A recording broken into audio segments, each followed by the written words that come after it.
Sarap ng gantong ginataan. Ginataang isda mga par. Pero actually first time ko lang magluto ng may gata. Kaya ngayong araw samahan niyo ako, we're going to cook ginataang isda.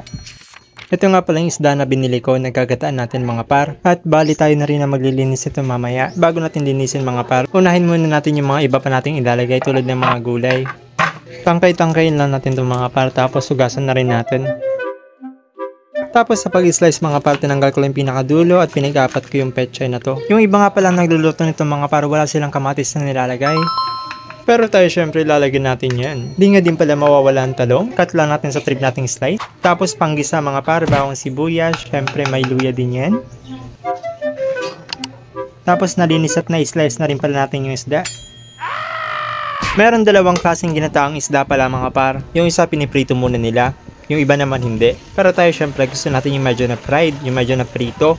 Kaya ipiprito natin yung sa atin. Kahit di masyadong toasted mga par, yung saktuang toasted lang. Tulad ng ganito.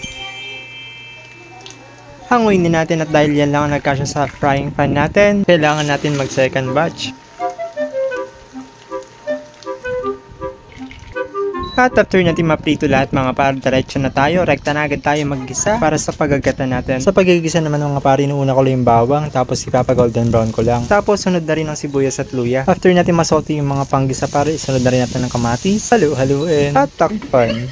Maglalagay nga din pala tayo ng mga 3 tablespoon ng vinegar at haluin lang natin saglit, tapos isunod na rin natin ng gata. Sabi nila masarap tong Coco Mama na gata, sabi naman ng iba masarap tong Godnom na gata. Pero para walang away, bakit di natin parehas gamitin?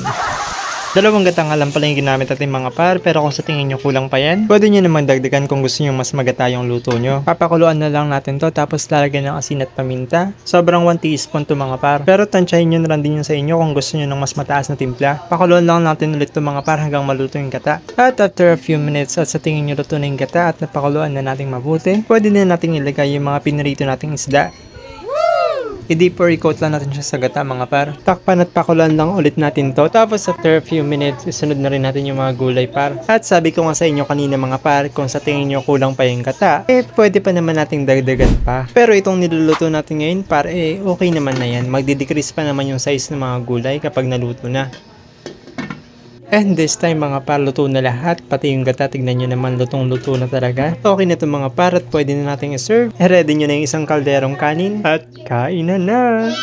Subukan nyo na din to mga par. At yun lang, follow or subscribe for more. Boosh!